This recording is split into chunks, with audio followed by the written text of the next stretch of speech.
আপনি পুরুষ, আপনার মেন পুরুষত্ব হচ্ছে টাকায়। আপনার টাকা আছে তো আপনার জীবন আছে। টাকা থাকলে সমাজের মানুষ আপনাকে উঁচু স্থানে বসাবে। টাকা থাকলে আপনাকে সমাজের মানুষ একটা সম্মানের জায়গায় বসাবে। আর টাকা যদি না থাকে আপনাকে দূরে ছুঁড়ে ফেলে দিতে 1 মিনিটও দেরি করবে না। এই টাকাই আপনার সম্পর্ককে মজবুত করে, টাকায় আপনার সম্পর্ককে দৃঢ় করে।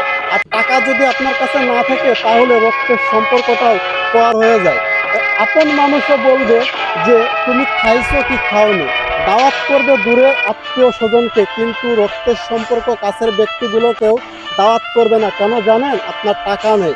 আর যে ব্যক্তির বেশি টাকা থাকে তাকে দিনে 3 থেকে 4 বার বলে, ভাই একটা চা করে দিই, একটা চা খান, ওই পাশের রুমটাই বসেন, এসি দেওয়া আছে, আপনি সুন্দর করে, আপনাকে শুধু অর্ডার দেওয়া হবে, আপনি মালামাল নিয়ে আসবেন। কিন্তু টাকা যদি না থাকে আপনাকে কেউ মূল্যায়ন করবে না। এই সমাজ কিন্তু এটাই প্রমাণ করে।